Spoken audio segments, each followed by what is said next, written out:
শরৎ ঋতু অর্থাৎ পূজার মাস এবং নিতুড়িয়া গণেশ পূজার মধ্য দিয়ে শুরু হয় এই পূজা মাস। নিতুড়িয়া ব্লকের পারুলিয়া সরস্বতী ক্লাবের পুজোর এই বছর 26তম বছরে পদার্পণ করল। গণেশ পুজোর স্বর্গীয় শশীভূষণ যাদবের স্মৃতিতে পারুলিয়া ইসিএল ফুটবল মাঠে আয়োজন করা হয়। রাজস্থানের বিখ্যাত মন্দিরে আদলে তৈরি করা হয়েছে এই বছরের পুজো মণ্ডপ, যেখানে 10 দিন ব্যাপী মেলার আয়োজন করা হয়। শুক্রবারে প্রদীপ প্রজ্বলন ও ফিতে কেটে এই পুজো মণ্ডপের শুভ উদ্বোধন করেন বাঁকুড়া লোকসভা কেন্দ্রের সাংসদ অরূপ চক্রবর্তী। তাছাড়া উপস্থিত ছিলেন পারুলিয়া ম্যানেজার সন্দীপ মাহাতা, দুব্বেশ্বরী কলের ম্যানেজার ইউকে সিং, পারুলিয়া কলের এজেন্ট এসকে কায়রু এবং রঘুনাথপুর চেয়ারম্যান তরণী বাউরি সহ অন্যান্য ব্যক্তিবর্গরা। একই সাথে স্বর্গীয় শশীভূষণ যাদবের প্রতিকৃত মাল্য ও পুষ্পার্ঘ্য নিবেদন করা হয়। মেলা উপলক্ষে স্টল বসিয়েছেন ব্যবসায়ীরা। নিতুড়িয়া ব্লকের পারুলিয়া একটি হিন্দিভাষী এলাকা। পারুলিয়া ও দুব্বেশ্বরীতে 2টি কলেজ থাকায় দেশের বিভিন্ন প্রান্তের লোকজন এখানে কর্মরত। তৎকালীন নিতুড়িয়া ব্লকের প্রাক্তন তৃণমূল সভাপতি শশীভূষণ প্রসাদ যাদব গণেশ পুজোর আয়োজনের উদ্যোগ নিয়েছিলেন। 1998-99 সালে তিনি ক্লাব সদস্যদের নিয়ে নিতুড়িয়ায় গণেশ পুজো শুরু করেন। 2010 সালে 29শে মার্চ শশীভূষণকে গুলি করা হত্যা করা হয়। সেই থেকে শশীভূষণের তৈরি ক্লাবের সদস্যরা সেই পুজো করে আসছেন। বর্তমানে এই পূজা অন্যান্য জেলার সবচেয়ে বড় পূজা। বাঁকুড়া, বর্ধমান এবং পার্শ্ববর্তী রাজ্য ঝাড়খণ্ডের মানুষ ছাড়া বহু মানুষ পুজো দেখতে আসেন। এই বছর পূজা চলবে 10 দিন। পুজো উপলক্ষে মাঠে মেলার আয়োজন করা হয়। ক্লাবের সভাপতি মৃদুল সরকার বললেন, রাজস্থানের মন্দিরে আদলে 26তম বর্ষে আমাদের পুজো মণ্ডপ তৈরি করা হয়েছে। পুজোর বাজেট 15 লক্ষ টাকা। পুজো কমিটির সম্পাদক সঞ্জয় যাদব জানান, পুজো উপলক্ষে মেলার বিভিন্ন সাংস্কৃতিক অনুষ্ঠান, রক্তদান, চক্ষু স্বাস্থ্য পরীক্ষা শিবিরের আয়োজন করা হয়েছে। কেউ যাতে মণ্ডপে যেতে কোনো অসুবিধার সম্মুখীন না হয় সে ব্যবস্থা করা হয়েছে।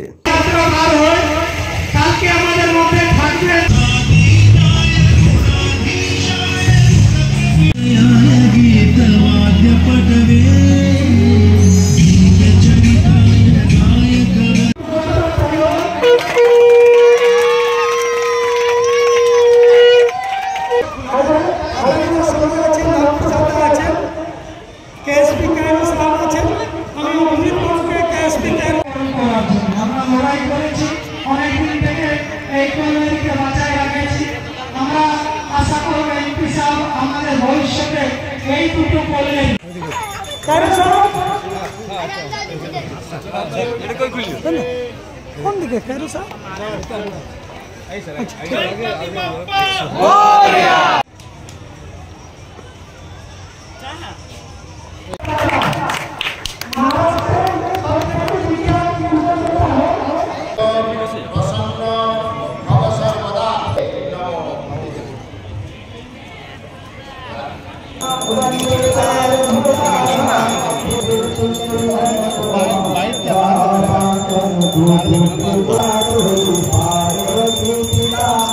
গণেশ পুজো হয়েছে, মা দুর্গা আসছে, ঝাঁকের কাঠি পড়ে গেছে। পুরুলিয়ার লোক, রঘুনাথপুরের লোক আনন্দিত। আমিও চলে এসেছি এদের সঙ্গে, সরস্বতী ক্লাবের সঙ্গে পুজো করতে। আগামী দিনে গণেশ পুজো সম্পর্কে কি বলবেন? আগামী দিনে গণেশ পুজো আরো ভালো হবে। মা দুর্গার পুজোর সূচনা হলো।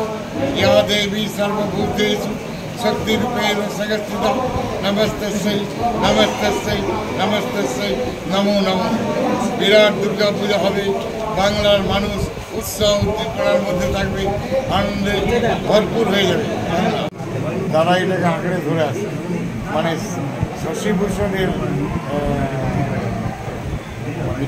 উদ্যোগটাকে বা ত্যাগটাকে, সেটা মানুষ আঁকড়ে ধরে আছে, এটাই তার প্রমাণ। যার জন্য ডে টু ডে এই মেলাটা বাড়ছে, মানুষের ভিড় বাড়ছে। ধন্যবাদ। আজকে আমাদের শ্রী শ্রী গণেশ পুজোর 26 বছর পূর্তি উপলক্ষে আমাদের মাননীয় সাংসদ অরূপ চক্রবর্তী মহাশয় আজকে মণ্ডপ উদ্বোধন করলেন। আজ থেকে ঠিক 11 দিন, মানে আমাদের কালকে গণেশ চতুর্থী, কালকে আমাদের একটা শোভাযাত্রা বার হয়। ওটাতে আমরা হিন্দু, মুসলিম, শিখ, খ্রিস্টান সবই ধর্মের মানুষ আমরা একই ড্রেসে, মানে হলুদ ড্রেস পরে আমরা কিন্তু কালকে একটা শোভাযাত্রা বার করি এবং বাড়ি নিয়ে আসি। এবং কাল থেকে 10 দিন এটা মেলা চলবে। আমাদের 15 লাখ টাকা বাজেট এবছর মেলার, এবং 10 দিন ধরে আমাদের এলাকা, পাশের রাজ্য ঝাড়খণ্ড, পাশের জেলা পশ্চিম বর্ধমান থেকে বর্ধমান জেলা, বাঁকুড়া, পুরুলিয়া, সারাউন্ডিং এলাকার বহু মানুষ আমাদের এই মেলাতে আসেন। প্রত্যেককে আহ্বান জানাচ্ছি আপনার চ্যানেলের মাধ্যম থেকে কি আপনারা আজ 10 দিন ধরে যে মেলা চলবে এবং এই 10 দিনের ভিতরে আমরা নানা রকমের সাংস্কৃতিক অনুষ্ঠান রয়েছে। তার আজকে আমাদের মণ্ডপ উদ্বোধন হলো এবং মেলা আনুষ্ঠানিকভাবে শুভ সূচনা করা হলো। আমাদের এমপি মাননীয় অরূপ চক্রবর্তী মহাশয় করলেন এবং মঞ্চে অনেক অতিথিবৃন্দ ছিলেন। যেহেতু আমাদের দুটো কোলেরি এলাকা, কোলেরির অধিকর্তারা ছিলেন, এজেন্ট থেকে নিয়ে দুটো ম্যানেজার, দুটো কোনি এলাকার, এবং আমাদের মাঝে থাকবে blood donation camp, eye camp এবং নানা রকমের মানুষকে নিয়ে কালচার করা এবং প্রত্যেক দিন রাত্রের বেলায় 7:30 থেকে রাত অবধি আমাদের সাংস্কৃতিক অনুষ্ঠান চলবে 10 দিন ধরে। কততম এই মেলাটি? এটা 26তম মেলা। আগে বছর আমরা সিলভার জুবলি পালন করেছিলাম, এটা 26তম মেলা। আমি আপনার চ্যানেলের মাধ্যমে সমস্ত এলাকাবাসীকে আরও অনুরোধ জানাচ্ছি এবং সমস্ত জেলাকে অনুরোধ জানাচ্ছি, আসুন আমাদের 10 দিন মেলা চলবে, আপনাদের আমরা ওয়েট করছি। আপনার নাম? শান্তিভূষণ যাদব, পূজা কনভেনার।